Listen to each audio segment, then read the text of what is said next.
지금 중국 같은 경우는 금리를 낮출 수 없는 게 뭐냐면 금리를 낮추게 되면 자본이 유출이 되니까 금리를 더 이상 낮출 수가 없고 그 대신 이제 지준율을 낮추는 방법을 지금 잠깐 끼어들면은 그 지난 1년 사이에 중국 위안화의 가치가 한 7% 가까이 하락했어요. 그렇죠? 그런다가 이제 금리를 낮추면은 예를 들어서 미국 사람이 거기 중국으로 들어가서 위안화로 바꿔 투자를 하고 있었다.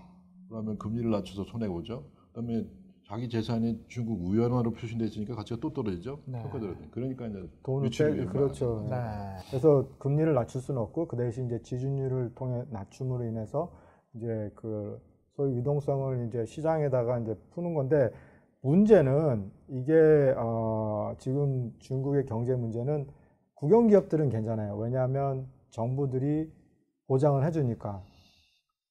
그래서 국영 기업들은 사실은 문제가 아닌데 이 중소기업들, 중소기업들이 사실은 이제 사실은 정말 이렇게 자금이 필요한데 이 중국 은행 입장에서도 파산 위험성이 높은 이런 은행에 대해서는 사실은 기업들에 대해서 그런 기업들에 대해서는 솔직히 해서 대출을 이제 꺼려하는 거죠. 구조조정을 할 수가 없어요. 왜냐하면 그 지역에 소위 말해서 그 일자리를 담당하고 있기 때문에 그게 바로 그 공산당 그 지역에 이제 그 정치인들하고 연결이 돼 있기 때문에 이게 할 수가 없어요. 근데 아시다시피 그렇게 관치금융으로 돈이 들어가게 되면 뭐가 문제냐면 생산성이 떨어지는 거예요. 그래서 얼마 전에 나온 그 월드뱅크의 지표로 보면 지금 사실 중국 같은 경우는 total factor 그 productivity 생산성이 마이너스란 말이에요. 지난 몇 년 동안.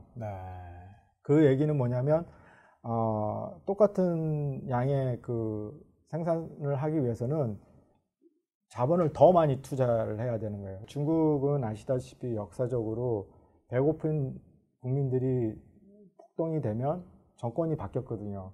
그래서 사실은 중국 입장에서는 중국 정부 입장에서는 어떤 비용을 치르더라도 정말 그런 일자리 보장을 해야 되죠. 왜냐하면 배고픈 인민들이 다니면서 이게 폭동이 되면 사회적인 문제가 되니까 어떻게든지 이제 일자리를 보장해야 되는데 문제는 뭐냐면 지금 이제 미국의 무역 분쟁으로 인해서 생산성이 높은 민간 기업들은 중국을 떠나고 있어요. 딴 데다 사실은 이제 다른 나라에 공장을 미국에서 관세 때리고 미국 수출할 수 없으니까. 했으니까 이게 이제 장기전으로 되면 다른 나라로 가잖아요. 생산성이 높은 프로핏을 만들고 그나마 자금력도 되고 이런 기업들은 떠나는 거예요. 근데 문제는 뭐냐면 생산성도 낮고 이런 민간 기업들은 초이스가 없는 거예요. 그냥 중국에 남게 되는데 이런 기업들은 파산으로 이루어지는 거죠. 그래서 사실은 지금 이제 중국 기업의 그런 중국 정부가 지금 갖고 있는 굉장히 큰 딜레마가 여기에 있는 거죠. 상대적으로 미국 경제 뭐 앞으로 올해 어떻게 될지는 모르겠지만 안 좋다는 분위기가 지금 형성이 되고 있지 않습니까? 근데 지금까지는 문제가 없다라는 언급이 이번 전미경제학회에서 나왔어요. 그 근거가 어디에 있습니까, 교수님? 되게 이제 뭐 경제를 전반적으로 얘기하면 이제 거시 지표인 인플레이션 실업률 가지고 되게 얘기하죠. 그래서 되게 보면은 인플레이션이 지금 한 2.3% 상당히 낮은 상태거든요. 장기 기대 인플레이션율은 더 낮아요. 그다음에 실업률이 뭐 조금 연말에 올라가고 3.9%까지. 그래도 미국의 완전 고용 수준이라는 게 4.5%인데 그보다 낮은 그걸 하회하는 상황까지. 그래서 일단 그 두 지표가 상당히 좋은 그런 상태로 지금 돼 있습니다. 그다음에 뭐 조금 염려스럽다라고 하는 것은 지금 그 가계 자산의 버블 현상들이 좀 있다. 그래서 지금 지난해 4차례의 기준금리를 연준이 올린 큰 이유도 뒤에 있는 배경은 가계 자산 버블이 그 GDP의 1.4배 이 정도까지, 다시 말해서 버블 크기가 약 40% 형성돼 있다. 되게 역사적으로 그게 거의 1.1배, 1배 이 상태를 유지해 왔는데 그보다 높아져 있군요. 지난 25년 사이에 이것이 GDP보다 뭐 높아지는 현상들이 이번 걸 포함해서 3차례, 3차례 있었습니다. 근데 과거 2차례가 이 자산 버블이 발생했을 때 항상 터졌거든요. 네. 터지면 갑자기 이제 뭐 자산 가격이 폭락하면서 고용이 줄어들고 투자가 중단되고 경제 위기가 오는, 그래서 연준이 금리를 그것을 추스르기 위해서 금리를 낮추는 급격히 낮추는 일들을 자꾸 해왔거든요. 이번에 이것을 조금 무염시하는 이유는 과거 두 차례 이 자산 버블에 터지지 않도록 하는 노력을 실패했거든요. 네. 그러니까 이번도 그럴 거다 이렇게 얘기를 하고 있는데, 지금 암묵적으로 연준의 그 어떤 그 연설이나 이런 뭐 나와 있는 글들을 보면은 자기네들은 이번에는 그렇지 않은 것처럼 잘 마무리할 수 있는 것처럼 되게 의사 표현을 하는 것처럼 지금 보입니다. 개인적으로는 잘 마무리가 됐으면 좋겠습니다. 과연 그렇게 됐으면 좋은 것이죠. 상당히 기적적인 일입니다. 서프라임 모기지 그 위기 때 부실대출 NPL이라고 하는 그것이 전체 대출의 약 1.1% 정도 도달했었거든요. 근데 지금 현재 1.01%였습니다. 근데 지금 현재 그게 한 1.1%가 있으니까 거의 비슷하고요.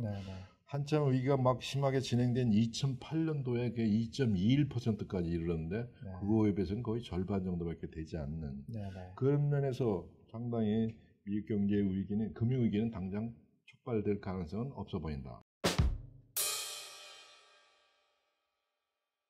3분기 경제 성장률 같은 경우는 뭐 3.4%를 보여주고 있었고, 그 다음에 또 인플레이션 같은 경우는 2.2% 11월 달 기준으로 보여주고 있었고, 그 다음에 또 노동시장을 대표하는 그 실업률은 3.9% 12월 달 기준으로. 그래서 사실 굉장히 지금 현재 이 지표로는 굉장히 좋지만, 문제는 뭐냐면 이런 지표들은 사실은 후행지수나 지금 당장은 좋을지 모르지만 언제든지 이게 나빠질 수 있는 지표거든요. 그래서 그 대신 금융시장을 대표하는 여러 가지 금융시장에 대표하는 그 주식시장은 사실은 나스닥 같은 경우 지금 많이 이제 연준이 그 비둘기적인 발언을 하면서 금리를 올리지 않을 것 같이 얘기하고, 또 쿼너티브 타이링 그 긴축도 그것도 이제 멈출 것 같이 얘기를 했거든요. 아직 그것을 액션으로 옮기진 않았지만, 그래서 지금 사실은 이제 주가가 많이 회복했어도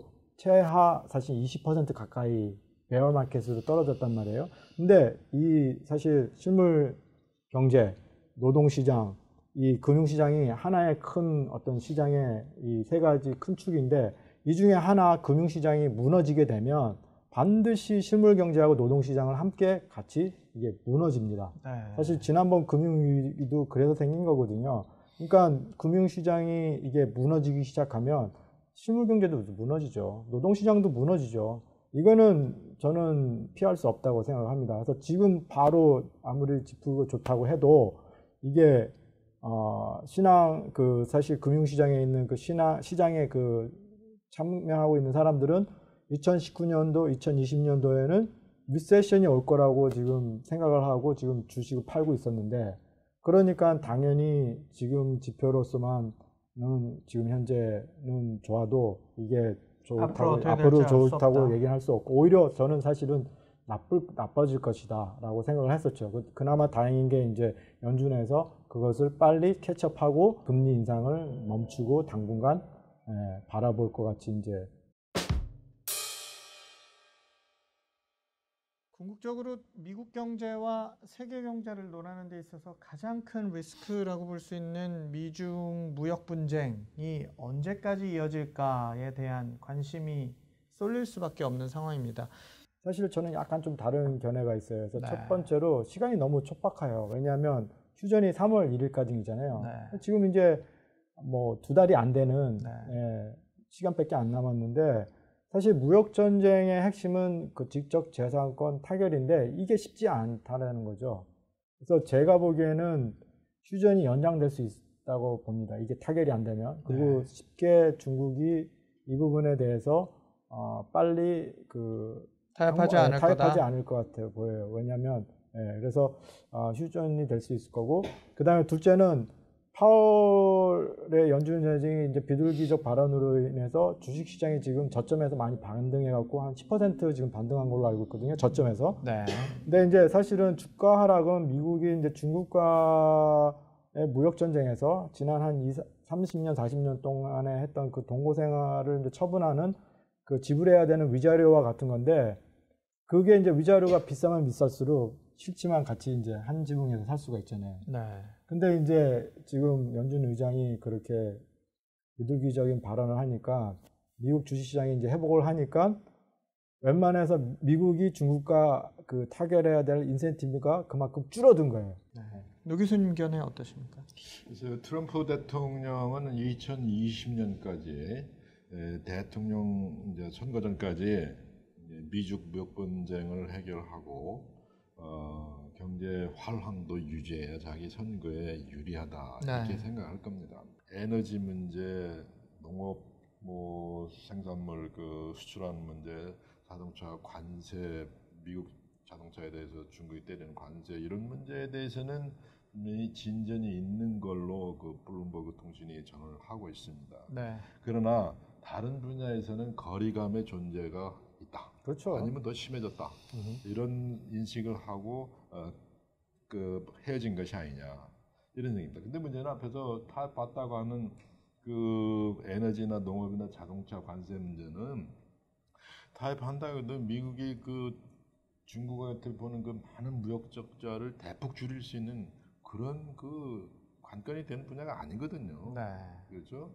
예, 그런 문제 있고 지금 이제 더 심각한 지적재산권 뭐 지금 뭐 김 교수님 얘기하신 것처럼 지적재산권 침해 문제나 지금 미국이 굉장히 그 조바심하고 있는 인공지능, 로보틱, 그다음에 뭐 반도체 이런 분야에서 중국이 추격해 오는 것을 세차게 뿌리치고 미국이 거기서 패권을 유지하려는 산업적으로 패권을 유지하고 그것이 안보하고도 연결되는 이런 쪽으로 가고자 하는 그런 정책을 지금 계속 고수를 하고 있는데 네.